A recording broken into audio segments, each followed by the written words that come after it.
محمد وعلى آل سيدنا محمد نورك الساري مددك الجاري واجمعنا به في كل أطواره وعلى آله وصحبه نور.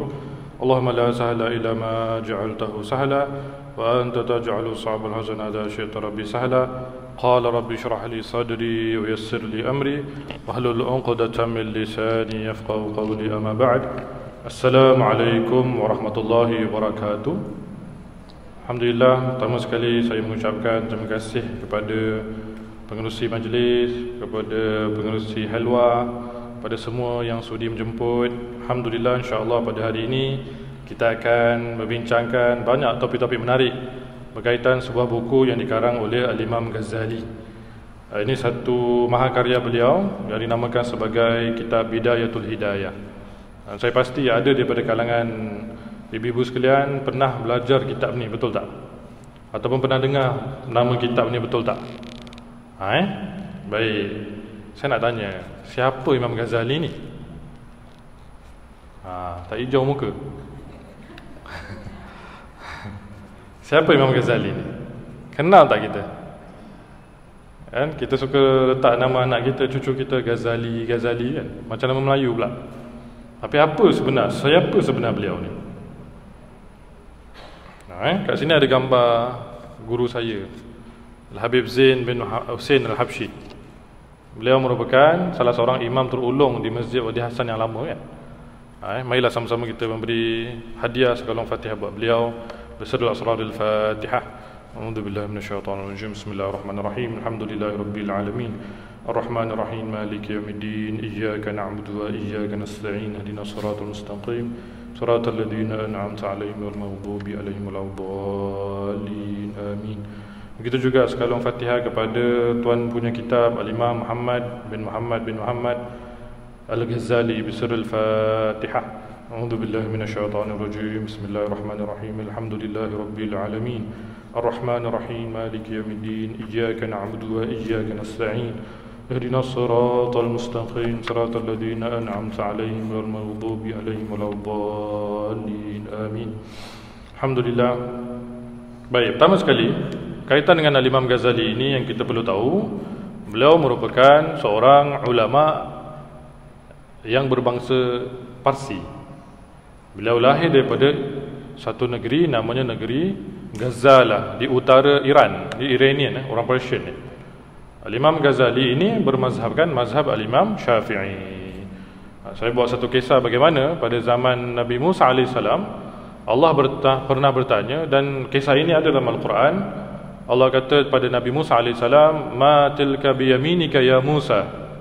Wahai Musa, apa ada dekat tangan kanan kamu? Kata Nabi Musa, "Hiya asaya atawakka'u biha wa ahushu biha ghanami." Pernah dengar tak kisah ni? Apabila Allah tanya pada Nabi Musa AS, "Wahai Nabi Musa, apa yang ada kat tangan kananmu?" Kata Nabi Musa, "Ini tongkat aku. Padanya aku kadang-kadang aku bersandar padanya. Kadang-kadang aku mengembala haiwan-haiwanku. Banyak function dia," kata Nabi Musa. Kenapa kisah ni kita baca hari ini? Pada zaman Syekh Abi Hasan Asy-Syadzili, ada seorang alim ini, penyusun Hizbul Bahar. Biasa kita dengar kan, satu hizib namanya Hizbul Bahar. Penyusunnya Abi Hasan Al-Syadzili. Abi Hasan Syadzili ini satu hari dia bermimpi bertemu dengan Nabi SAW. Dan diringkaskan cerita, Nabi Muhammad sedang berbual dengan Nabi Musa pada mimpi Abi Hasan Syadzili ini. Dia ceritakan Nabi Musa, "Wahai Nabi Muhammad, ada tak daripada kalangan kau ni ulama yang lebih hebat daripada Bani Israel?" Ini cerita para ulama ni apabila mimpi mereka merupakan mimpi yang nyata sebenarnya. Maka Nabi Muhammad mengatakan, "Mana Ghazali? Ainal Ghazali? Ainal Ghazali?" Maka didatangkan Al-Imam Ghazali. Kata Nabi Musa AS, "Man anta? Siapa engkau?" Kata Imam Ghazali, "Ana Muhammad bin Muhammad Abi Hamid Al-Ghazali." Kan? Nabi Musa tanya, "Kan aku tanya nama engkau je.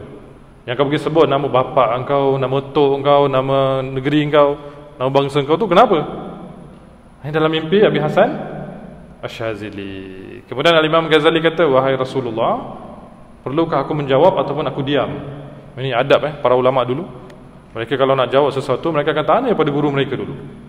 Kata Imam Ghazali pada Nabi dalam mimpinya itu, wahai Rasulullah, perlukah aku menjawab soalan ini? Kata Nabi, jawab. Apa Imam Ghazali jawab? Wahai Nabi Musa kalimullah, dulu bila Allah tanya apa dekat tangan kanan kau cakap apa? Engkau jawab apa dengan Allah? Ini tongkat aku. Kadang-kadang aku sandar dengannya, kadang-kadang aku menggembala kambing dengannya. Kan Allah tanya apa ada kat tangan kau. Macam tu jugalah bila kau tanya nama aku jawab nama aku Muhammad bin Abi Hamid Al-Ghazali. Kemudian Nabi SAW kata, wahai Musa, ada tak orang lebih alim daripada Imam Ghazali di dalam umat kau, pada kaum kau? Kata Nabi Musa, aku agak tak ada lah macam ni. Hebat betul lah Imam Ghazali. Ini diceritakan oleh Abi Hasan Ash-Shazili dalam mimpi beliau. Maka para ulama mengatakan antara hujjatul Islam ataupun bukti agama Islam dahulu kala adalah dengan kedatangan Al-Imam Ghazali. Ini seorang alim yang luar biasa. Dia kedatangan beliau ini sebelum daripada Imam An-Nawawi. Mereka ni semua adalah kedudukan mereka adalah keluarga para ulama dalam mazhab Imam Syafi'i. Kita mazhab Imam Syafi'i inilah dinamakan sebagai A'immatus Syafi'i. Imam-imam yang hebat yang ada dalam mazhab Imam Syafi'i.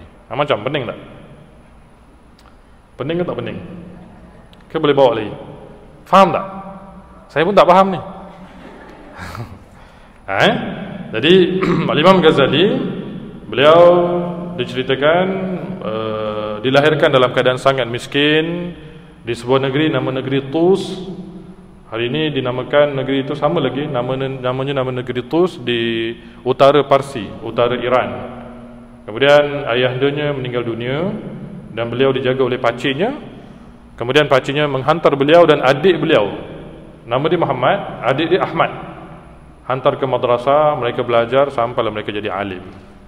Dan para ulama cerita kenapa Imam Ghazali ini boleh jadi hebat sangat pada zaman dia. Tak ada satu soalan pun dia tak boleh jawab. Maka diceritakan kerana apa? Kerana ayah beliau ini, ayah kepada Imam Ghazali ini suka pada ilmu tapi tak mampu nak belajar. Kerana kedudukan kefakiran beliau dan kesusahan, akhirnya ayah Imam Ghazali ini suka khidmat dengan para ulama.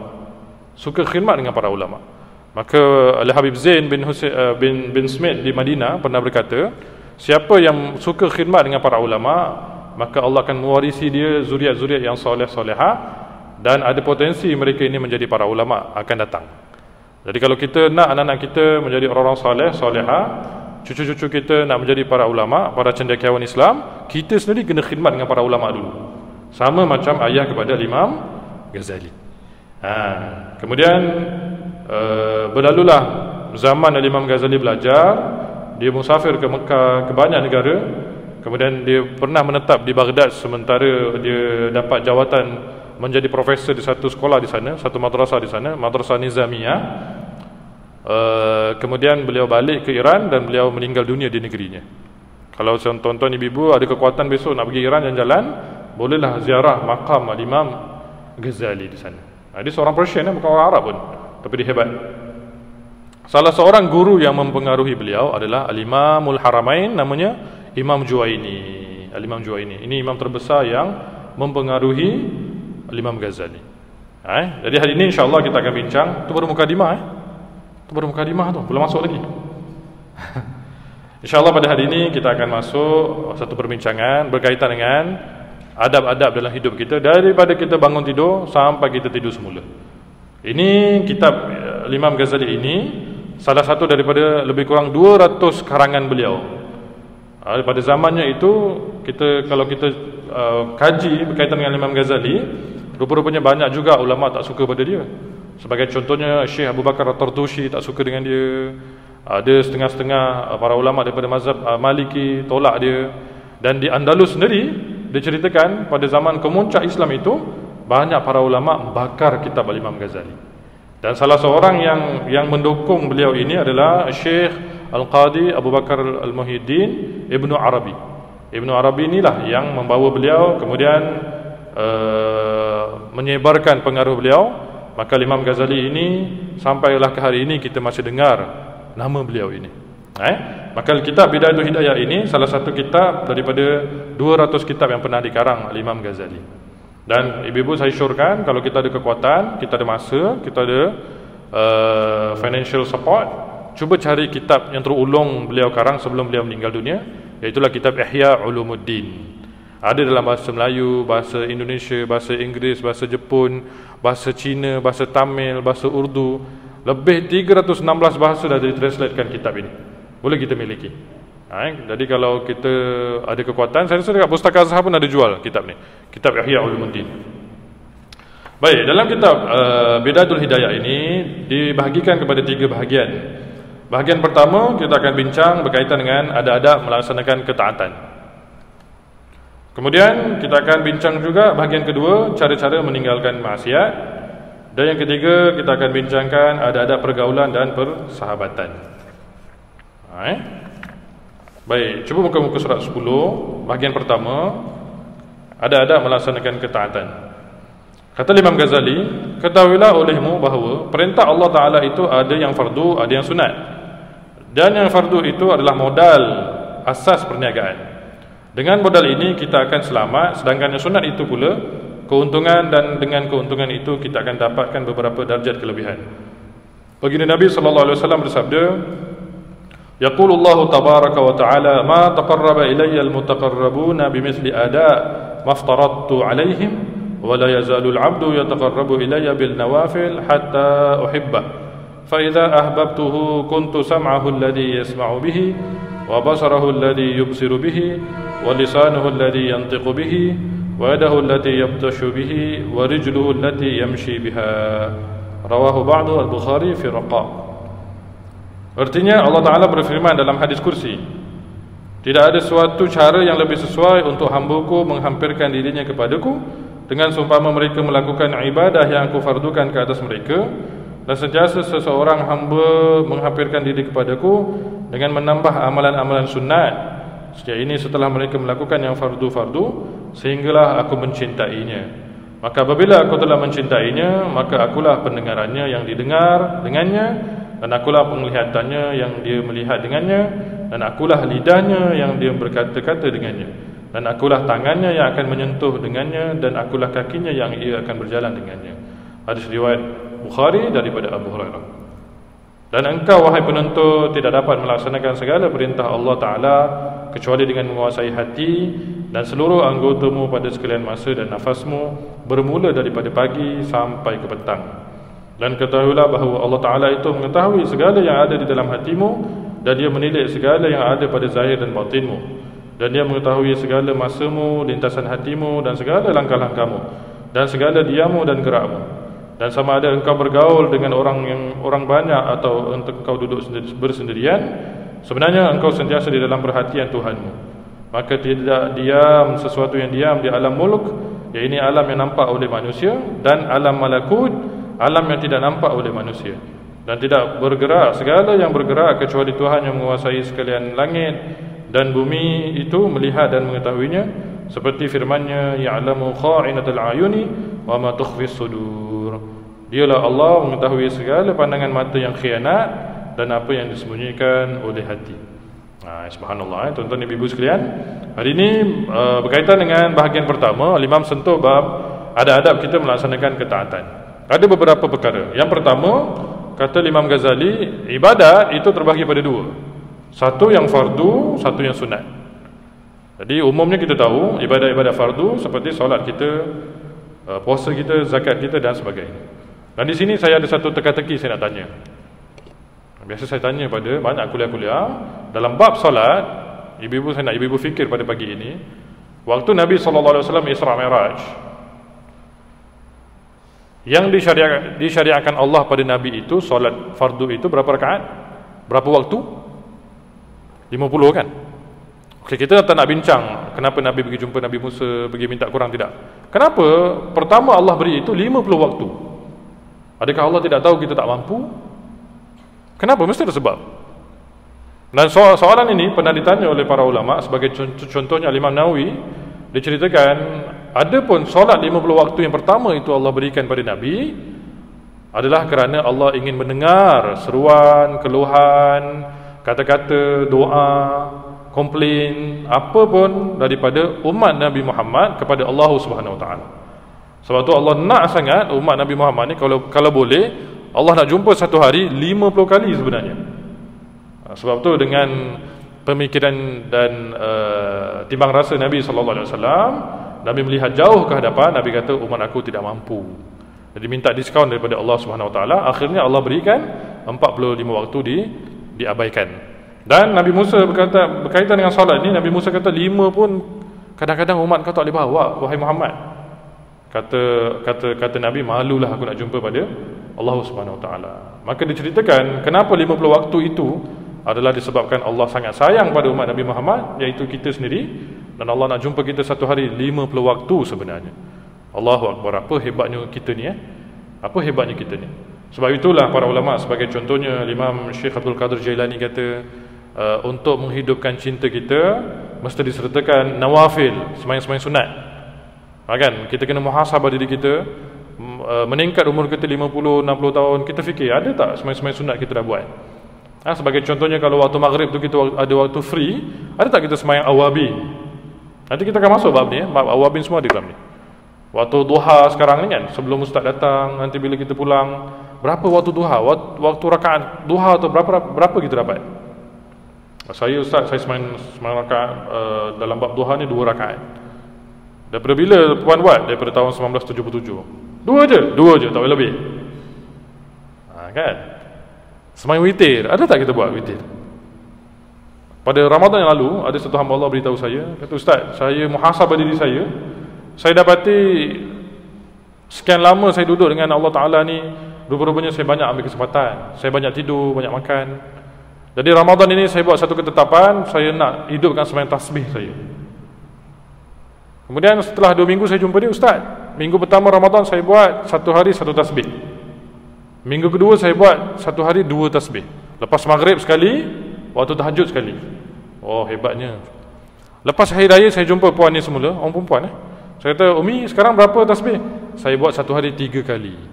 Lepas maghrib sekali, tengah malam sekali, lepas waktu duha sekali. Kata, ya Allah Ustaz, indahnya hidup. Dengan sembahyang tasbih, saya dapat sembahyang duha dengan banyak. Dengan sembahyang tasbih, saya dapat sembahyang witir dengan 11 rakaat. Dengan sembahyang witir, saya dapat baca Quran 1 hari dekat-dekat 11 juzuk Al-Quran. Macam ada harapan. 11 juzuk. Kita baru baca 2 muka surat, kita rasa aku ni wali ni. Aku rasa aku ni keramat ni. Betul tak? 11 juzuk Al-Quran. Mana datang? Dengan nawafil, dengan banyak sembahyang sunat. Sebab itulah, kalau kita nak menguatkan hubungan kita, ketaatan kita pada Allah, sebenarnya datang dengan banyak sembahyang sunat. Ibu-ibu kena tengok berapa banyak sembahyang sunat kita boleh buat. Mula dengan proses. Mula mesti dengan proses. Mula-mula 2 dulu, lepas tu 4 dulu, kan? Sikit-sikit nanti Allah akan buka hidayah tu. Ada satu hamba Allah, dia bagi tahu saya, ustaz, bila ustaz cerita pasal sembahyang duha ni, saya dah buat keputusan. Saya nak sembahyang 8 rakaat. Saya kata, tuan buat pelan-pelan dululah. Orang lelaki gelojo Orang lelaki kan gitu, selalu gelojo kan. Saya kata buat 2 dulu. Tak ustaz, saya umur dah kat 40 lebih ni. Rugi. Lepas beberapa bulan saya jumpa dia, macam mana sekarang okey? Ustaz, hari pertama masa tu saya buat 8 rakaat. Hari kedua saya buat 8 rakaat ustaz. Hari ketiga saya buat 12 rakaat. Saya ambil kata-kata Imam Ramli, ambil full. Hari keempat dengan zuhur saya tak semayang. Apa pasal? Penat ustaz. Oh, tak letih. Bukan gini caranya. An-nawafil mesti kena tadarruj. 2 dulu, lepas tu 4, dah 2-3 minggu cantik, baru tambah lagi. Begitu. Macam orang nak puasa sunat kan. Mula-mula buat lu mungkin seminggu sekali, lepas tu seminggu 2 kali, kemudian naik puasa hari-hari putih. Begitu. Kita mesti ada tadarrujan, mesti ada proses. Kalau gitu, maka sesuailah dengan kalam Allah Subhanahu Wa Taala. Allah akan cinta pada kita. Allah akan panggil Jibril, mengatakan aku cinta pada dia. Maka Jibril akan seru seluruh penduduk langit, Allah cinta dia, marilah sama-sama kita cinta dengan dia, dengan nawafil, dengan sembahyang sunat. Sayyidina Uthman bin Affan, setiap hari dia bangun malam, dia sembahyang 2 rakaat sembahyang sunat. Rakaat pertama dia baca 15 juzuk Al-Quran. Rakaat kedua dia baca 15 juzuk Al-Quran. Macam ada harapan. Agak malam ni kita boleh buat tak? Al-Imam Abdullah bin Alul Haddad, ni kita cerita tentang para ulama. Imam Haddad setiap hari pada siangnya Diceritakan dia mampu sembahyang sunat sebanyak 200 rakaat. Tak pernah tinggal. Macam mana tu? 200 rakaat boleh sembahyang. Ya Allah, hebatnya orang ni. Kita baru sembahyang 4 rakaat duha rasa, Allah nikmatnya. Ada keramatnya aku ni kan. Balik-balik begitulah kita ni. Diceritakan begitu. Maka para ulama ini mereka pergi pada Allah Ta'ala dengan banyaknya sembahyang sunat. Dan siapa yang sembahyang sunat ini akan jadi jawabir, penutup bagi kekurangan sembahyang fardu. Itu sebab dituntut. Maka Imam Syafi'i juga mengatakan antara sembahyang sunat yang terbaik yang kita kena laksanakan adalah sembahyang rawatib, qabliyah dengan ba'diyah ni. Qabliyah subuh, qabliyah zuhur dulu mungkin kita buat 2, sekarang kita buat 4. Ba'diyah zuhur dulu kita buat 2, sekarang kita buat 4. Qabliyah asar dulu kita buat 2, sekarang kita buat 4. Kemudian kalau ada kekuatan sebelum maghrib kita sembahyang 2 rakaat maghrib qabliyah.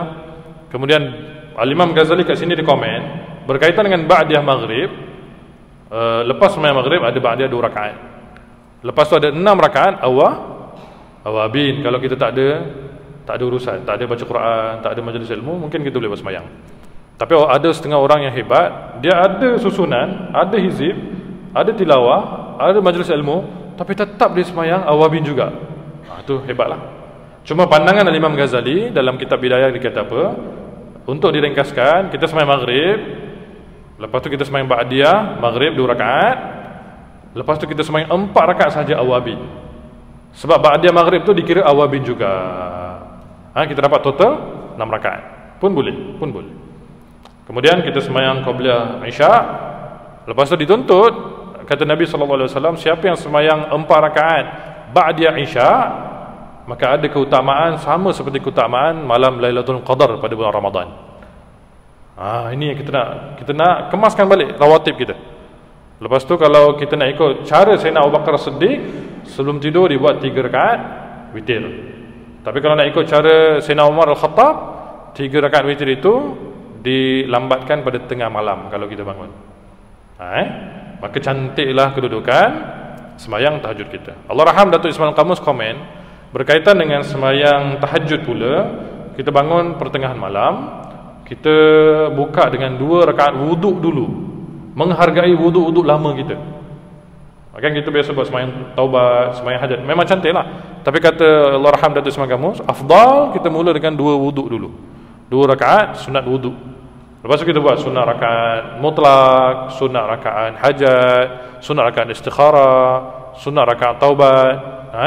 Berkaitan dengan sembahyang sunat mutlak juga kita boleh buat banyak, tak ada masalah. 2, 10, 100. Cicit kepada Nabi SAW, iaitu Sayyidina Ali Zainal Abidin As-Sajjad. Pernah dengar tak ceritanya?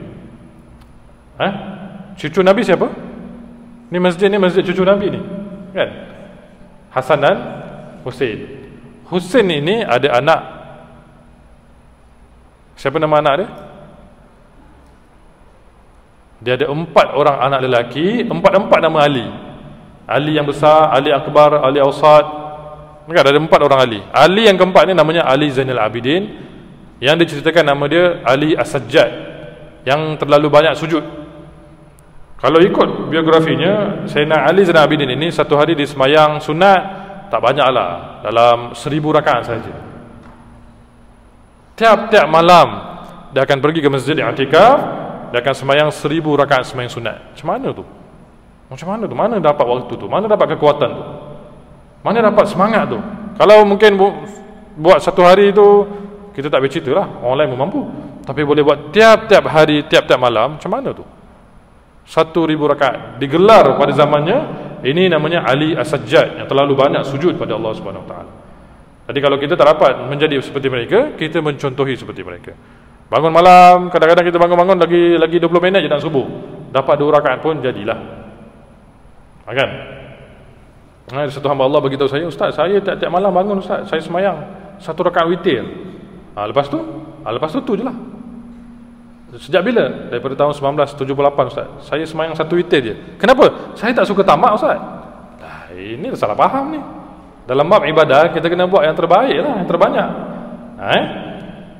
Baik, dalam kata-kata Imam Ghazali tadi, Dia menyelitkan satu firman Allah Subhanahu wa taala mengatakan ya'lamu kha'inatal a'yuni wa ma tukhfi as-sudur. Allah mengetahui pandangan mata yang khianat dan apa yang disembunyikan oleh hati.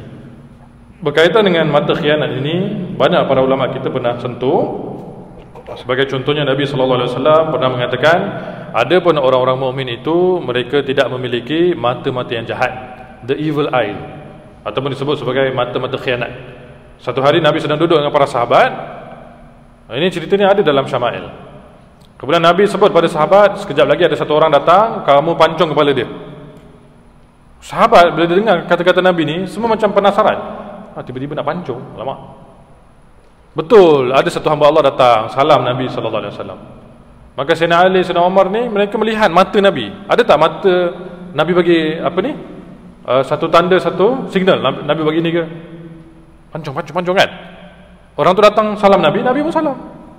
Maka sahabat-sahabat dia dah standby, pisau ni, parang ni, pedang ni nak pancung. Nak tengok Nabi bagi signal tak bagi apa ni pakai mata dia. Tak ada. Sampailah orang tu pun salam, lepas tu kemudian dia beransur pergi dan Nabi tanya, "Kenapa tak potong kepala dia?" Ni Nabi bagi test, sebenarnya Nabi bagi test tu. Kata Sayyidina Umar, kata Sayyidina Ali, Nabi tak bagi signal mata. Di sini lah Nabi tegur. Nabi kata al-mu'min, orang-orang mukmin itu tidak ada kha'inatul ayun, tak ada mata khianat. Kita duduk kat majlis, kawan tu datang, kita begini, potong tu. Tu tak boleh sebenarnya. Tu kha'inatul ayun, mata khianat tu. Kan? Kita tengah makan, tiba bekas boyfriend kita datang, potong. Kita makan mata kan? Signal pakai mata kan? Itu haram sebenarnya, tak boleh. Ini test yang Nabi letak pada para sahabat. Hatta para sahabat mereka nak pancung kepala orang tu, dia tengok Nabi tak memberi apa ni reaksi ataupun signal mata. Nabi kata ketika itu pun tidak ada mata khianat, tak ada. Nabi sebut sebagai Allah Taala tahu pandangan mata orang, mata yang baik, mata yang khianat, mata yang jahat dan hati-hati yang tersembunyi, rahsia-rahsia dalamnya. Sebab tu bila kita belajar kitab tasawuf ini, yang pertama dibersihkan oleh Allah itu adalah hati kita. Kalau hati kita bersih, insya-Allah aman kita. Kalau hati kita kotor, rosak kita ya. Sebab tu kalau kita belajar bab mata ni, diceritakan salah satu penyakit yang ada pada dunia sampai ke hari ini, sampai ke hari kiamat, iaitu namanya ain. Tahu mata, penyakit ain tu kan, penyakit mata tu. Dan ada satu sandaran hadis Nabi sallallahu alaihi wasallam, Nabi kata fal ainul haq. Penyakit mata itu memang betul ada. Nabi pun pernah terkena. Saya nak tanya, penyakit mata ni macam mana? Apa yang kita faham tentang ain? Ibu-ibu kalau nak tanya soalan, angkat tangan boleh, insya-Allah. Apa yang saya boleh jawab, saya jawab. Ain ni apa? Penyakit yang datang daripada hasad dengki rupanya. Kita orang lelaki lah, orang lelaki pakai jam cantik-cantik pergi semayang kan. Kemudian datang duduk sebelah orang tu, dia pun semayang juga. Waktu tahiyat akhir tu, dia tengok jam orang sebelah. Cantiknya jam dia.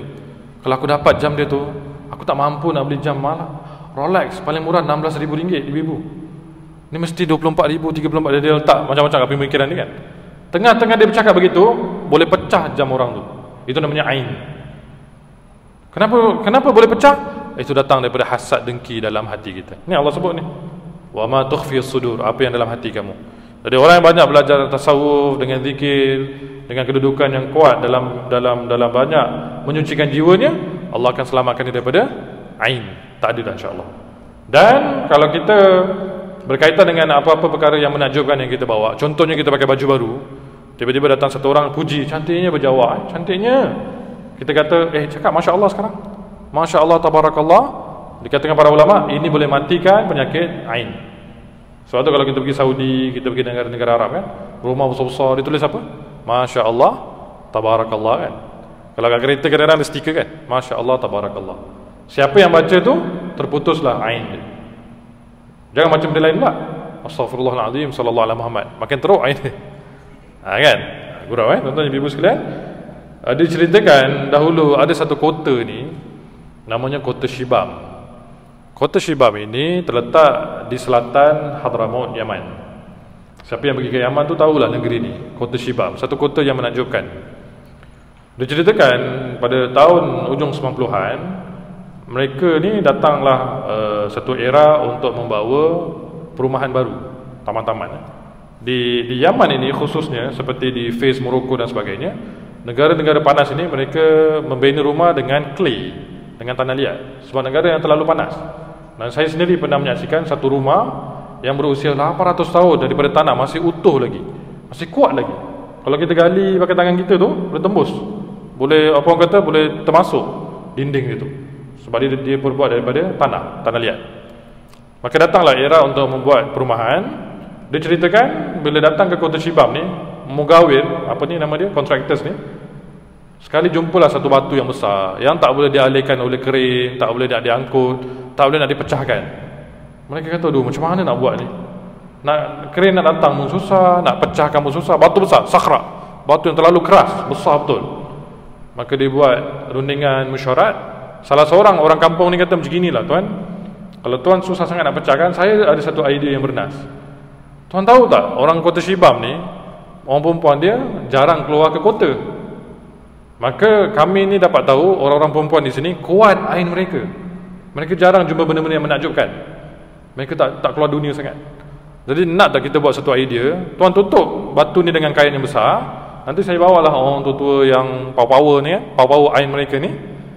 Nanti bila mereka dah datang ke depan batu ni, tuan buka kain dia, insya-Allah dah akan pecah batu ni. Boleh ke? Boleh, saya yakin insya-Allah. Maka keesokan harinya mereka tutup dengan kain warna hitam batu besar tu. Panggillah beberapa otai-otai ni, ibu-ibu yang yang jarang keluar daripada rumah kan. Datang, kami nak tunjuk magic ni, datang 4-5 orang, tutup mata. Orang tutup mata gitu kan. Buka batunya, sekarang buka mata. Bila mereka buka mata, mereka tu, wow, besarnya. Meletup batu tu, pecah batu tu. Terkejut orang kampung. Maka ada setengah para ulama kata, ulama daripada Kota Shibam mengatakan, ini kekuatan daripada mata hasad, mata ain. Ni hati-hati Sebab tu kalau kita ada kelahiran baru, jangan kita muji lebih-lebih. Semangatnya budak ni, demam dia. Ain tu. Fal ainul haq, kata Nabi sallallahu alaihi wasallam. Jadi kita kalau dalam perkara berkaitan dengan pujian, kita nak madah ni semua kan, kita kena sebut Masya Allah cantiknya, Masya Allah tabarakallah semangatnya budak ni. InsyaAllah tak kena ain. Ada setengah para ulama tasawuf, mereka berpendapat, ni pendapat ulama sebaiknya kalau kita ada kekuatan, kalau kita khawatir kita kena ain, kalau kita nak pergi ke mana-mana, kita bawa sedikit daripada habbatus sauda. Kita letak dekat uncang kan, kita letak kat poket kita bawa sikit. Kenapa? Dia ceritakan habbatus sauda ini kekuatannya adalah salah satunya boleh menghalang daripada kena penyakit ain. Wallahu alam, betul ke tidak saya tak tahu. Ini pandangan sahaja. Sebab dia ceritakan ada setengah-setengah rakan-rakan kita daripada kalangan asatiza ceritakan, kalau kita bawa apa nama dia, habbatus sauda ini, kemudian sekali-sekali kita buka dia dah hancur jadi pasir, maknanya sebelum tu kita dah kena ain lah tu.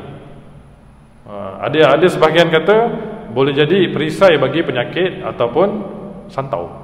Wallahu alam. Ada pun hadis Nabi suruh makan kan, makan 7 biji, makan sikit-sikit, insya-Allah lah ada syifa, ada syifa. Baik, setakat ada soalan nak tanya silakan. Ngantuk dia semua. Sarapan ke belum ni?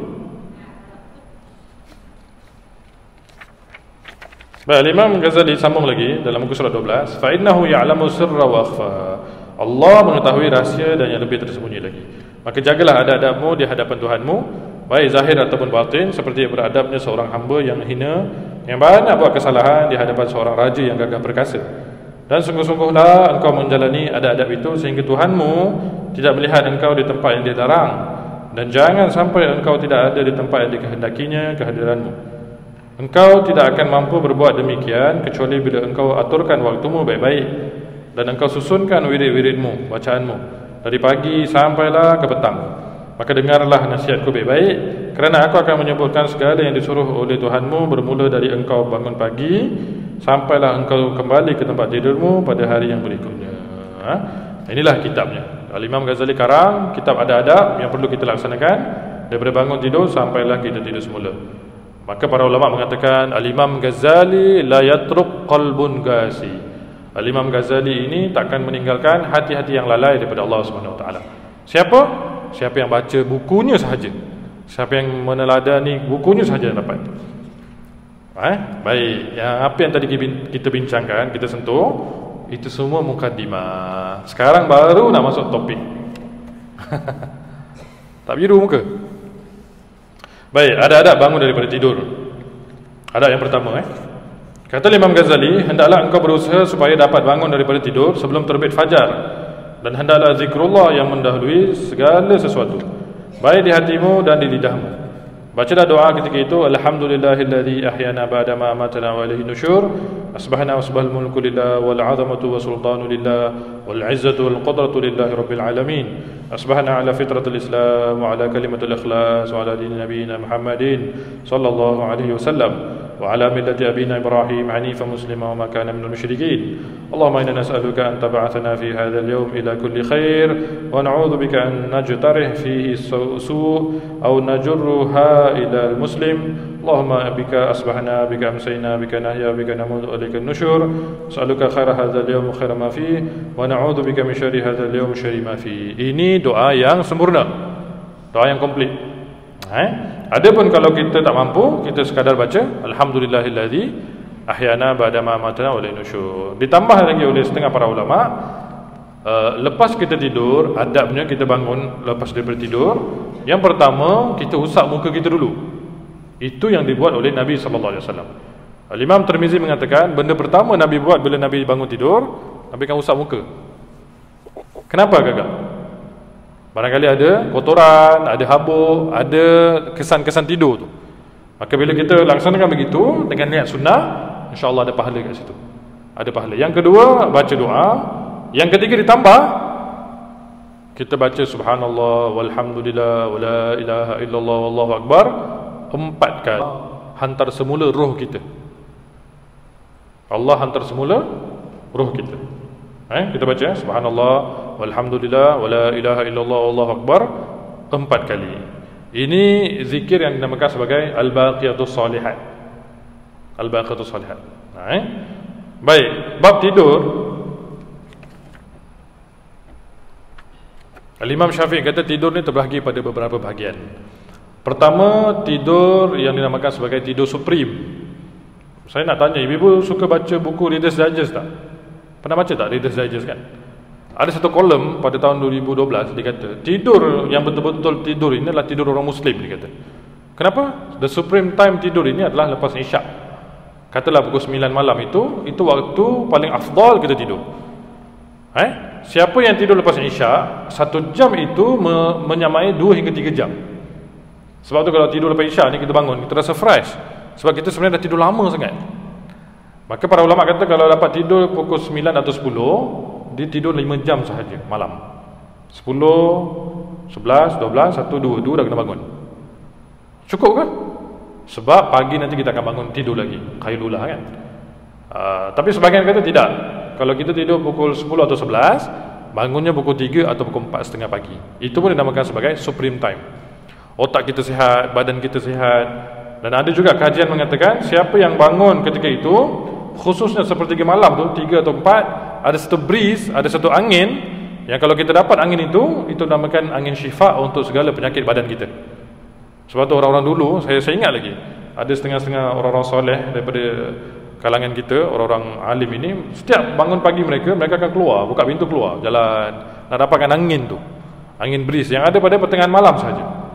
Sebab tu sembahyang tahajud ini sangat dituntut, sebab ada banyak khasiat dalam tu.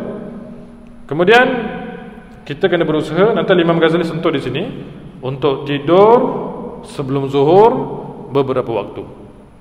Sebelum zuhur mungkin kita tidur 15 minit. Qailulah itu adalah tidur yang sedikit. Tidur yang sedikit. Dalam mazhab Imam Malik mengatakan qailulah itu lepas waktu zuhur. Jadi dua-dua betul. Kalau kita ada masa tidur sebelum zuhur pun boleh. Kalau kita tak ada masa tidur lepas zuhur pun boleh. Yang tak boleh tidur sebelum zuhur sampai maghrib. Itu yang tak boleh.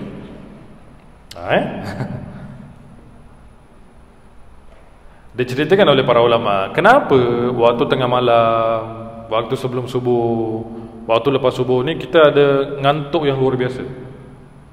Perasan tak kita bangun tidur ngantuk sangat, kenapa? Kerana itu waktu-waktu yang barakah. Syaitan tak suka kita ada dalam waktu barakah. Sebenarnya kita ngantuk sikit, dia tambah lagi ngantuk. Jadi siapa yang boleh juhud, kata Nabi SAW, siapa yang boleh bertinggalkan dia, tilam dia, kelembutan tidurnya, maka Allah akan berikan banyak kebaikan pada dia. Susah Malam pertama mungkin dia boleh bangun, malam kedua boleh bangun, malam ketiga dah lambat sikit dah. Malam keempat duduk juga dekat katil. Malam kelima habuk pun tak ada. Jadi kita kena ada supreme time.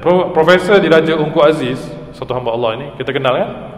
Beliau hidup lagi sampai sekarang Dia kata sudah hampir 56 tahun beliau mengamalkan power nap. Apa tu power nap? Khairullah lah. Dia kata lepas dia lunch, dia masuk bilik, anak dia main muzik ke, main piano ke, tonggang terbalik ke, dia kena tutup mata, dia tidur setengah jam. Dia kata dia mesti hilang. Lepas dia bangun balik, dia akan rasa terlalu macam bayi yang baru lahir, fresh. Dia kata fresh, tak ngantuk. Cuba ibu-ibu bayangkan, ibu-ibu bangun pukul 5 pagi lah katakan 5 pagi, tidur semula pukul 11 malam. Seluruh waktu itu dalam keadaan berjaga. Kan penat tu, otak penat, jantung penat, buah pinggang penat, pankreas penat. Maka kita akan kehilangan banyak tenaga sebenarnya. Sebab tu tidur ini mesti ada kaedah dia. So Imam Ghazali meletak di sini, ada adab kita tidur, bangun tidur kita begini. Sebelumnya itu mesti ada supreme time. Kita tengok tidur pukul apa. Ada pun anak-anak muda hari ini mereka tidur pukul 11 tak adalah, saya rasa pukul 2 pagi. Itulah anak-anak muda khususnya lelaki kan, tengok bola. Ada yang tidur pukul 9, bangun pukul 3. Kita kata alhamdulillah soleh anak aku nak semayang ni. Tak, nak tengok bola. Besoknya sedih. Kenapa? Manchester kalah, kata Manchester United kalah. Sedih dia kan. Ini kan diceritakan bagaimana kita mendapati hari-hari kita bermula dengan tidur yang baik. Tidur yang baik Sebab tu ibu-ibu kalau pergi nak travel satu negara yang paling maju, salah satu negara yang kita kena tengok kemajuannya adalah negara Jepun. Negara Jepun dia lebih maju daripada Malaysia ke depan berapa tahun agak-agak? 200 tahun, bukan 10. Jepun lebih maju daripada Malaysia 200 tahun ke hadapan. Post office dia dah tak ada orang, semua mesin, semua robot. Jadi diceritakan kenapa mereka boleh maju. Yang pertama dia kata mereka mengamalkan inimura, iaitulah power nap. Budak sekolah darjah 1 sampai darjah 3, darjah 4, pukul 12 tengah hari mereka kena naik atas meja mereka, tutup lampu semua, mereka kena tidur setengah jam. Di parlimen dengan opposition party dengan kerajaan bila bergaduh kan, mereka berdebat dan sebagainya, nanti akan ada satu siren, satu bunyi inimura. Tengah bergaduh tu, sekejap, tidur dulu, tutup lampu semua, tidur. Mereka mengamalkan sunnah Nabi SAW. Akhirnya mereka ke depan dengan kita 200 tahun jauhnya. Tahu tak? Jadi kita kena perbaiki tidur kita. Ibu-ibu kena perbaiki tidur. Khususnya para ibu, saya tahu banyak urusan, nak masak lagi, nak jaga cucu lagi kadang-kadang, betul tak? Dulu dah penat jaga anak, sekarang penat jaga cucu pula. Banyak urusan. Jadi nak dapatkan strengthness itu, kena dapatkan tidur yang baik, quality tidur. Tak ada quality tidur, habis kita, rosak kita.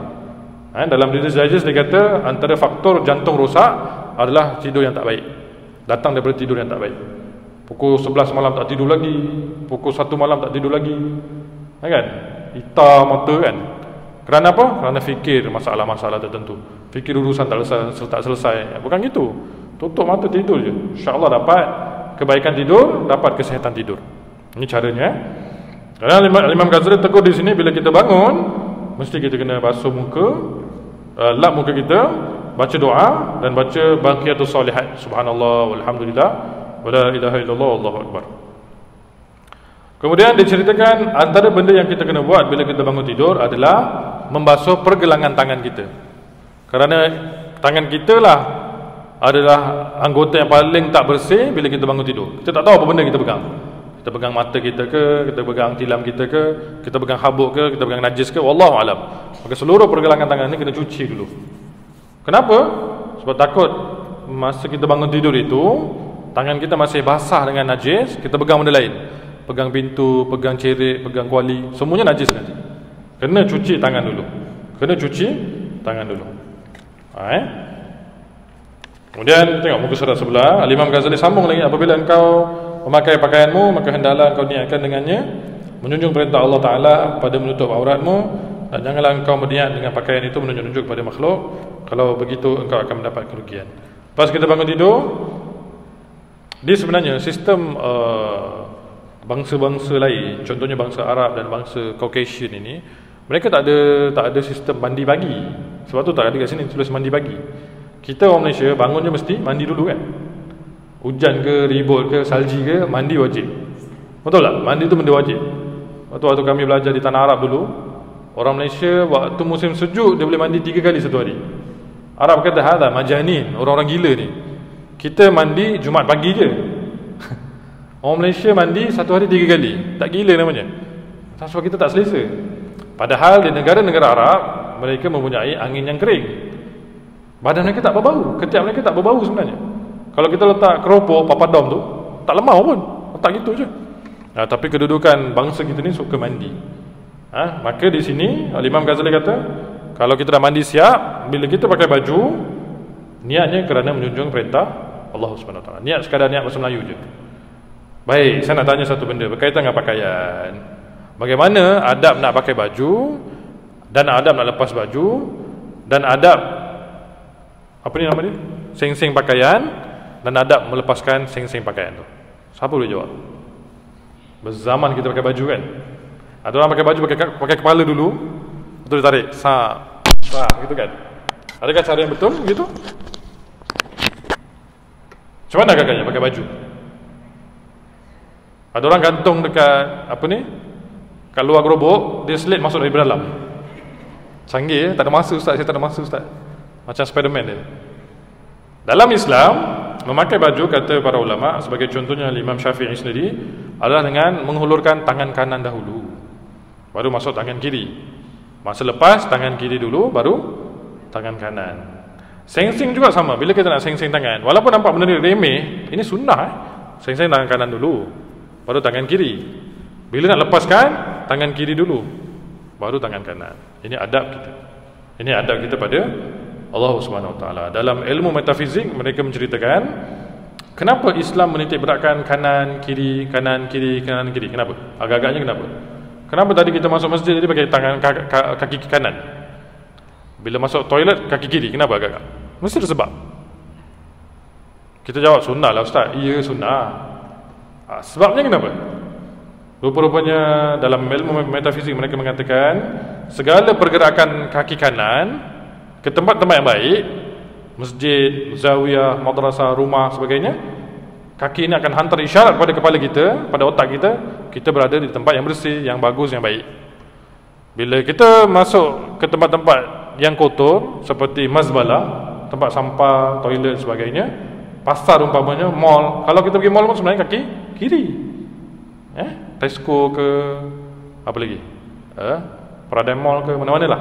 Kenapa? Sebab kaki kiri akan hantar isyarat kita kat tempat yang tak baik, tak selamat, tak bersih. Maka lama-kelamaan otak kita akan dapat otak yang rasional, otak yang baik, hasil daripada menjaga adab. Dan keluar rumah pakai kaki kiri, tapi pakai sepatu kaki kanan. Ada orang dia lompat duduk kaki, tak tahu nak keluar kaki mana kan, salah lompat masuk hospital kita. Keluar rumah kaki kiri, masuk kaki kanan. Nampak tak? Diceritakan juga siapa yang salah menggunakan pergerakan kakinya, masuk masjid kaki kiri, masuk toilet kaki kanan. Yang pertama, dia dah khilafus sunnah, dia dah melanggar sunnah, maka dia dapat seolah-olah dia makruh kepada Allah Subhanahu Wa Taala. Yang kedua, otaknya dapat isyarat yang salah. Otaknya dapat isyarat yang salah. Ada seorang doktor namanya Dr. Azhari, dia kata siapa yang sentiasa otaknya dapat maklumat yang salah, maka dia akan kena mental impairment. Apa tu mental impairment? Nyanyuk lah. Nyanyuk datang daripada otak yang banyak dapat maklumat yang salah. Kan? Kita masuk masjid kaki kiri, otak kata kau tempat mana ni? Tempat baik ke tempat tak baik ni? Dia dah tak rasional, lama-lama kita sakit. Dan ada yang kata, ada juga yang mengatakan dalam hidup ni kalau memang betul-betul tak pernah ikut sunnah kaki kanan, kaki kiri, lebih worse lagi makan pakai tangan kiri umpamanya kan, maka dia boleh kena vertigo pula. Tahu vertigo? Apa vertigo? Duduk kepala kita senoneng gitu. Saya gitu. Itu vertigo. Maksudnya akal kita dah tak tahu cenderung kepada keputusan yang betul ke atau keputusan yang salah. Nampak tak? Maka di sini Imam Ghazali menegur kita, dengan adablah kita akan dapat kebaikan. Dengan adablah kita dapat kebaikan. Baik, ada soalan nak tanya? Silakan.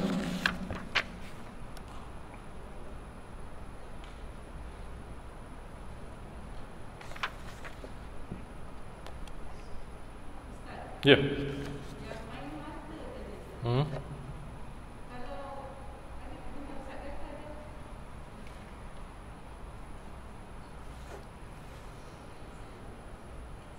Air mata tu yang Ustaz kata kalau macam kita pandang sesuatu tapi kita tak ada niat dengki ke apa, kita macam tengok benda tu dengan puji ke apa tu, tapi kita bukanlah macam kita tak suka tu, kita sana.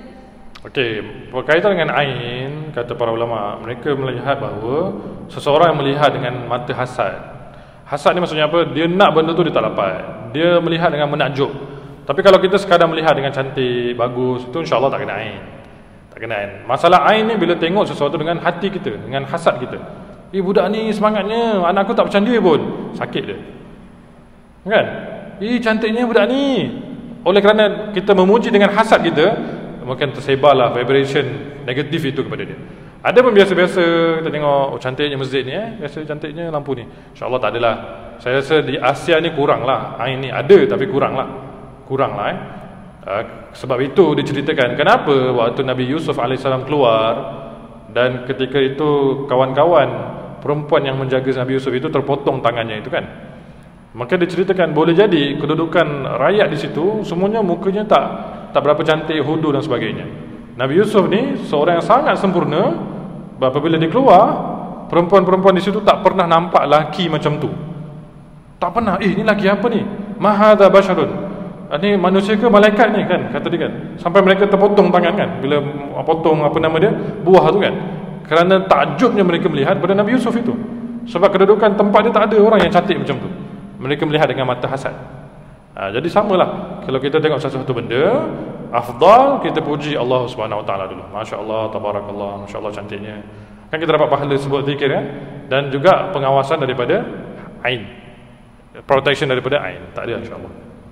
Itu satu apa orang kata peringatan bagi kita. Mana-mana benda kita nak puji, nak tengok, pujilah Allah Subhanahu Wa Taala dahulu, baru kita puji benda tu. Soalan lain? Jadi maknanya mata yang sebenarnya hati kita. Yes, ain ini berbalik pada hati kita. Hati kalau bersih, hati ada zikir, hati penuh dengan adab, insya-Allah tak ada ain. Hati kotor, penuh dengan iri hati, penuh dengan hasad, maka ada ain. Baru-baru ini ada seorang syekh di Syria meninggal ketika usia dia 124 tahun. Saya dah cerita kelas-kelas sebelum ni. Apabila ditanya anak-anak murid dia, "Wahai syekh, panjangnya umurmu 124 tahun, apa amalan kau? Kau makan madu ke?" Tak juga, biasa je. Apa kau buat ni? Macam mana boleh tamtid umur kau ni panjang sangat? Allah Ta'ala, kalau 90 tahun 95 tahun tu biasalah kita dengar, betul tak? 100 pun biasalah kita dengar. 124 tahun, ya Allah panjangnya. Kata Syekh tadi, bukan nak tahu macam mana Allah panjangkan umur kita. Senang je dia kata. Jangan iri hati pada sesiapa, jangan hasad dengki pada sesiapa. Bersihkan hati. Rezeki yang kau dapat, alhamdulillah. Rezeki yang kau tak dapat, alhamdulillah. Bukan nasibak, bukan bahagian kau. Settle masalah. Imam Hasan Basri kata, aku dapat ketenangan hati bila aku tahu rezeki yang tak dapat tu bukan bahagian aku. Settle masalah, bukan bahagian aku. Sama juga Imam Syafi'i pernah komen dalam kitab dia. Kata para anak-anak murid dia, "Wahai Imam Syafi'i, tengok kau ni senyum, bahagia. Waktu tak ada makanan pun kau okey, waktu ada makanan pun okey. Macam mana?" Imam Syafi'i kata, "Senang. Rezeki yang kau dapat itu daripada Allah. Rezeki yang kau tak dapat bukan bahagian kau. Ada benda lain lah tu nanti. Jangan fikir orang lain beli kereta, beli rumah, itu bahagian dia. Alhamdulillah dia dapat. Kenapa kena iri hati? Iri hati merosakkan hati. Iri hati daripada syaitan. Wal'iyadzubillah. Sebab tu bila kita banyak belajar kitab Imam Ghazali, ia akan hilang lama-kelamaan dia akan. Sebab tu antara zikir hati yang kita kena bawa, sebagai contohnya kena banyak istighfar pada Allah Subhanahu Wa Taala. Istighfar pada Allah ini sekurang-kurangnya satu hari kalau kita mampu 1000 kali. Bukan 100 kali, bukan itu 100 tu budak Jati 3 darjah 4 tu. Kan? Level-level kecil lagi lah. Ada pun kita ni 1000 kali sebenarnya. Kalau mampulah, kalau tak kita buat yang mampulah. Dengan banyak istighfar pada Allah, kata Hasan Basri, Allah akan bersihkan noktah-noktah hitam dalam hati. Kalau noktah hitam dah bersih, insya-Allah tak ada iri hati, tak ada ain, tak ada hasad, tak ada jealous, tak ada perkara-perkara berkaitan dengan amradul qulub, tak ada. Baru-baru ni saya dapat satu cerita. Ceritanya panjang. Ada satu hamba Allah ini, saya kongsikan pada ibu-ibu berkaitan dengan hati ni. Satu hamba Allah ini tiba-tiba dia sakit, masuk hospital Sultan Aminah, orang Johor. Doktor kata kaki kananmu kena potong sebab ada kuman. Dia kata, saya ni jaga kesihatan. Doktor kata, betul, kamu tak ada diabetes, tapi kaki kanan ni ada kuman. Kalau tak potong ni, dia naik sampai ke peha, boleh mati awak. Tak naklah doktor kan. Dia pun masuk ward, dia sedih, ya Allah, apa aku buat ni? Dalam hidup ni aku tak pernah dengki orang, tak pernah sakit hati pada orang, aku tak pernah makan benda-benda tak baik, fast food semua aku tak sentuh, Pepsi, Coca-Cola semua tak minum, air masak banyak-banyak, jaga kesihatan, selalu cek darah, gula cantik, darah cantik. Maka dia pun sedih kan. Dia minta doktor tu hold dulu, jangan potong dulu, saya fikirlah macam mana. Tapi dia masuk ward. 1-2 hari lepas dia duduk di ward ni, datang satu sahabatnya, tanya dia, apa cerita? Kata, doktor nak potong kaki aku. Kebetulan aku ada satu doktor rawatan alternatif, dia boleh rawat dengan Al-Quran, bijak, nanti aku bawa doktor tu. Maka sahabat ni membawa lah doktor tu. Maka doktor dia tanya, tuan ada makan benda bukan-bukan tak? Tak. Tuan tiap-tiap malam minum kopi ke? Kopi O? Tak ada. Ada minum teh O ke malam-malam? Tak ada juga. Okey, saya nak tanya satu soalan, tuan jawab betul-betul. Tuan ada tak simpan sakit hati pada sesiapa dalam hati? Taklah, saya punya cara, awak punya pasal, saya punya pasal. Saya tak akan kacau orang. Cuba fikir balik-balik. Betul-betul fikir dulu. Fikir. Tak ada tuan, saya dengan isteri saya baik. Isteri saya nak sofa baru saya beli, nak handphone baru saya beli. Nak isteri baru je dia tak bagi. Contoh. Fikir balik betul-betul. Dia fikir. Tak adalah tuan, dulu masa arwah abah meninggal, abang sulung saya ni, dia sama cerita macam Abdul Wahab tu. Tahu Abdul Wahab? Dia bolot semua harta. Saya anak nombor 3, bongsu, tak dapat satu benda pun. Duit pun dia ambil, harta pun dia ambil. Maka saya terus buat keputusan, saya putus saudara. Kata doktor tu dah berapa lama? Dah 38 tahun. Tuan tahu tak? Kaki tuan rosak sebab hati tuan tak baik, dia kata. Apa kena-mena? Saya tak ada dengki dia. Memanglah tak ada dengki. Tuan ada fikir pasal dia tak? Tiap-tiap malam saya fikir pasal dia. Dia ambil harta, duit, aset yang bapak buat untuk kita, semua dia ambil. Dan hari ni saya tak tahu dia kat mana pun. Memang tak guna punya abang ni, kata. Memang cerita ni memang ada kan kita, biasa kita dengar kan. Arwah abang meninggal je, harta semua abang sulung ambil. Ini biasa, bukan benda baru kita dengar. Maka doktor alternatif ni dia kata, tuan kalau nak kaki tuan baik, satu je cara dia. Betul-betul tuan kena maafkan daripada hati. Ya Allah, Ustaz, doktor susah. Susah kaki kena potong. Pilih nak kaki baik ke nak kaki kena potong. Macam mana doktor, saya dah tak jumpa dekat 40 tahun. Kami boleh uruskan, kami boleh bawa dia. Nak maafkan ke tidak? Saya bagi awak 1 hari. Hari keesoknya doktor tu kata, macam mana? Saya dah buat keputusan, saya boleh maafkan dia. Saya nak kaki saya. Kita kaki ni, orang kata apa, kesihatan kalau hilang satu kaki macam mana kan. Maka dia bawa abang dia, jumpa abang dia kat mana tak, bawa. Kata abang dia, Man, sihat Man? Sakit hati dengar suara dia kan. Ni orang yang khianat kita ni, betray kan. Kata adik tu dia macam inilah, saya memang dah buat keputusan, saya nak maafkan awak, tapi saya tak nak jumpa muka awak lagi. Doktor kata, bukan gitu caranya. Maafkan maksudnya keluarkan daripada hati. Al-iffah tu bersihkan hati. Kata, baiklah, saya maafkan awak. Lepas tu abang dia kata, terima kasih Man, kau maafkan. Kau nak dengar lagi satu berita tak? Sebenarnya harta tu semua dah habis Man. Lagi dia sakit hati. Tak guna mi abang, dah lah rampas harta bapak, dia habiskan pula. Boleh tak kau rolling sikit duit daripada aku? Kan? Macam mana tu agaknya? Allah, dia minta maaf, dia maafkan. Abangnya minta maaf, kemudian dia pun maafkan dengan hatinya. Dia berpelukan kan? Betul-betul lah dia kata, okey lah, ni semua dunia lah, duit harta tu semua boleh cari kan. Setelah beberapa hari, doktor yang buat rawatan tu dia kata, kuman-kuman dekat dalam kaki tu dah mula tunjuk reaksi untuk pulih. Dah mula kering luka-luka dia. Baik kaki dia lepas tu. Rupanya doktor alternatif tu kata, kadang-kadang kalau hati kita sakit, penuh dengan iri hati, hasad dengki, tak suka dengan orang, dia akan rosakkan fizikal kita sebenarnya. Kadang-kadang kita demam, susah demam hati kita sangat sakit lah tu. Tiba-tiba kena migrain, kenapa migrain? Ya Allah, migrain. Hati jangan tak okey tu. Sebab tu Nabi SAW mengatakan, kalau kita mendapati hati kita gusar, kembali pada Allah Subhanahu Wa Taala, istighfar, sembahyang 2 rakaat, minta Allah Taala pengampunan, bagi sedekah, bagi orang makan, settle masalah. Berbalik pada hati. Memaafkan dalam Islam itu bukan kerana kita nak selamat daripada dia, tidak. Bahkan kita dapat kesembuhan ataupun keselamatan daripada penyakit hati. Nabi pesankan tiap-tiap malam sebelum tidur kita kena maafkan semua orang. Ada seorang Habib namanya Habib Ali Zainal Abidin Al-Jufri, dia kata, siapa nak dapat pahala jihad fi sabilillah, seolah-olah jihad bersama Nabi sallallahu alaihi wasallam, mudah aja dia kata. Tiap-tiap malam sebelum tidur maafkan semua orang. Boleh. Orang yang fitnah kita, orang yang jatuhkan kita, orang yang bodohkan kita dulu, orang yang tipu kita, orang yang ambil duit kita tak pulang. Ada kan orang pinjam duit kita tak pulang-pulang? Boleh kita maafkan. Kalau boleh maafkan, insya-Allah Allah selamatkan hati kita. Insya-Allah Allah selamatkan hati kita. Ada satu hamba Allah beritahu, Ustaz, saya dulu pergi makan satu kedai ni, tiba-tiba dia charge saya RM100, Ustaz. Lepas tu setiap kali saya lalu tempat tu, kedainya di sebelah kanan, saya akan tengok sebelah kiri je, Ustaz. Saya bawa kereta, nampak je kedai tu, saya tengok sebelah kiri je. Selama 3 tahun saya buat gitu. Tak apalah, faedah begitu. Kita maafkan sudahlah. Jangan begitu. Kita maafkan sudahlah. Jadi kalau kita ada mempunyai iffah, kemaafan yang baik, maka insya-Allah hati kita sudah selamat. Sesuai dengan kata-kata Imam Ghazali. Ya. Kita maafkan tapi tak jumpa, tak ada masalah, boleh.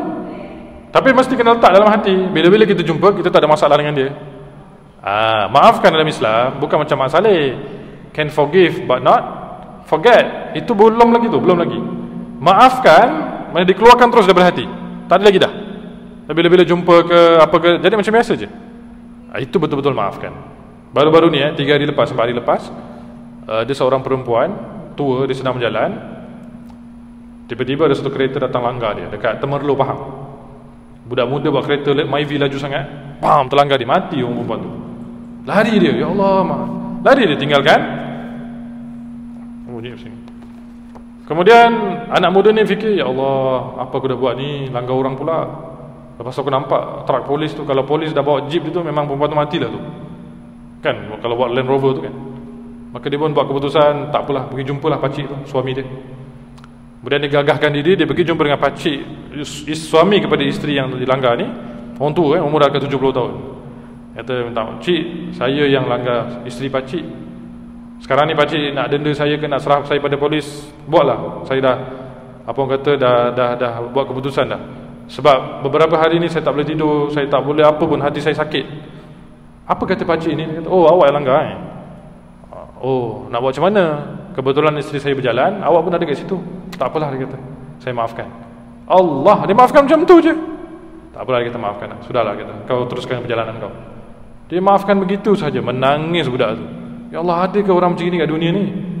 Orang kalau langgar anak kita ke, isteri kita ke, apa kita buat? Tak kita cincang muka dia, mengamuk gitu kan? Itulah lah. Kebetulan dah takdir Allah Ta'ala begitu. Allah izinkan, itu berlaku. Allah tak izinkan, tak berlaku. Sudahlah, kata, maafkan. Ini baru maaf yang betul. Ini baru maaf yang betul. Jadi kalau dalam hati kita ada orang sakit dengan hati kita, orang lelaki, orang perempuan ke, kita serah pada Allah Ta'ala urusan ini. Kita, ya Allah, aku maafkan dia, Allah, aku maafkan dia, Allah. Bersihkanlah hati. Tanda-tanda seseorang itu nak tahu dia dah maafkan orang lain belum ke tidak, lepas dimaafkan, lepas beberapa hari dia fikir ke tak orang tu. Kalau dia masih fikir lagi, belum lagi. Kalau betul-betul dia dah maafkan, dia dah takkan fikir lagi urusan orang tu. Tak ada dah lupa dah. Lama baru fikir, apa jadi orang tu itu baru betul dia maafkan. Ada soalan? Ustaz nak tanya, kalau misalnya macam kita ada buat kebaikan atau orang berprasangka tak baik, misalnya kita baca sampai kita berprasangka tak baik orang tu, tapi benda tu sebenarnya salah. Jadi kalau kita dah sedar dan kita nak macam minta maaf, tapi kita tak kenal orang tu, macam mana kita nak buat? Kita sangka buruk pada orang tu, lepas tu kita nak minta maaf. So Allah sebut dalam surah Baqarah, wajtanibu katsiran minadh-dhanni inna ba'dadh-dhanni al-ithim. Jauhkan diri daripada banyak bersangka, berprasangka, kerana sebahagian besar semua itu adalah dosa. Maka para ulama mengatakan sangkaan itu kita boleh potong dengan istighfar dalam hati. Astaghfirullahaladzim. Cukup. Untuk membersihkan hati kita daripada sangka-sangka yang tak baik, itu sekadar istighfar sahaja. Tak perlu pergi minta maaf pun, tak apa. Tetapi kalau dah ghibah, namimah, kita dah umpat dia, itu kena pergi minta maaf. Mengumpat dia, ambil hak dia, tipu dia, itu kena minta maaf. Ada pun sangka, dia ni jahat dia, astaghfirullahaladzim. Sekadar istighfar sahaja. Kerana sangkaan kita itu bertapaut dengan Allah Subhanahu Wa Taala, belum lagi dengan dia. Ada pun kalau kita dah mula bercakap, baru kita minta maaf. Jadi mudahlah.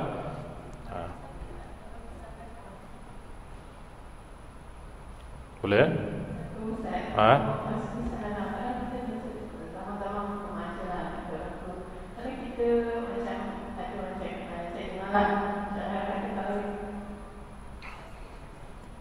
Kalau kita apa? Battery week kan tu? Kalau apa kita kadang kita macam katalah contoh dari dalam asrama belajar, kadang kita pakai barang orang tu tapi orang tu tak tahu. Lepas tu kita cakap balik lah. Nanti kita cakap benda tu tak boleh, nanti dia akan ditanya lah nanti. Apa tu kalau kita sedar benda kita buat silap, macam kita pakai kadang orang tu tak tahu, kita tak balik lah macam lah. Contoh lah. Jadi kalau kita nak minta maaf kalau orang tak baik, kita tak minta izin. Soalan baik ni, soalan bagus ni. Kita dalam alam belajar, alam kerja, kadang-kadang kita terpakai pada orang, termakan biskut orang, contohlah kan. Ada pun dalam bab isti'arah, ada para ulama buat kajian, perbahasan. Dia yang pertama, al-isti'arah la yu'ar. Benda yang kita pinjam, kita tak boleh pinjam kepada orang lain. Itu satu. Kita pinjam orang, pinjam kereta orang, tiba kawan lain datang, pinjamlah kereta ni, tak boleh lah. Kita memang pakai hak orang. Yang kedua, itu yang pertama. Yang kedua, kalau kita pakai barang orang dan orang tu tahu, kalau dia nampak kita pakai dia tak kisah, disuka, dihalalkan, maka dibolehkan. Tak ada masalah. Saya datang kat masjid ni air masjid. Saya tahu kalau saya minum pun orang masjid tak marah, dan orang masjid tahu saya punya kerja, tak ada masalah. Boleh, tak ada masalah. Tak payah minta maaf pun. Tapi kalau kita makan orang-orang, kita tak tahu siapa punya makanan itu, dan kita tak tahu dia halalkan dengan tidak, masa tu jadi tak boleh. Masa tu tidak dibolehkan. Jadi waktu kita belajar, waktu kita kerja, kita buka almari orang, dan kita tahu, dia tahu aku yang makan, dan kita tahu kalau dia nampak kita makan pun dia tak kisah, itu tak ada masalah. Tak ada masalah. Sebab tu ada para ulama, setengah para ulama mengatakan, kalau dalam masa lampau kita buat benda-benda yang terambil barang orang, dan kita tak tahu nak pulang kat mana, orang tu pun tak tahu hidup ke tidak, kena banyak buat tebusan. Apa tebusan? Kita sedekah atas nama dia, wakaf atas nama dia, bagi jariah atas nama dia, itu tebusan. Boleh juga. Boleh juga. Dulu mungkin terambil duit bos RM20,000, terambil, bukan tak sengaja kan, tebus balik lah. Bos dah tak tahu kat mana hidup ke tidak kan, tebus balik, kena tebus balik. Tebus balik Saya rasa setakat ini dahulu. Ini sebagai mukadimah. InsyaAllah kita akan sambung pada bulan yang akan datang berkaitan dengan adab-adab masuk ke dalam tandas, dan banyak lagi benda-benda yang menarik kita nak bincang pada dalam kitab Imam Ghazali ini. Mudah-mudahan niatnya kita belajar ini untuk memperbetulkan hidup kita, memperbetulkan adab-adab kita. Seterusnya kita ubah diri kita daripada baik kepada lebih baik lagi. Allahumma inna nas'aluka ziyadatan fid din, barakatan fil umr, wasihatan fil jasad, wasi'atan fil rizq, wa tawbatan qabla al-maut, shahadatan 'inda al-maut, maghfiratan ba'da al-maut, wa 'afwan lil hisab, amana min al-'adhab, nasiba min al-jannah, warzuqna an-nadhara ila wajhika al-karim. Allahumma ya muhawwil al-ahwal, hawwil 'alaina ila lisan al-hal, wa ya muqallib al-qulub al-absar, thabbit aqdamina 'ala dinika wa 'ala ta'atik. Wa sallallahu ala sayyidina Muhammadin wa ala alihi wa sallam. Subhana rabbika rabbil 'izzati amma yasifun, wa salamun alal mursalin, walhamdulillahi rabbil alamin. Barakallahu fikum. Assalamu alaikum warahmatullahi wabarakatuh.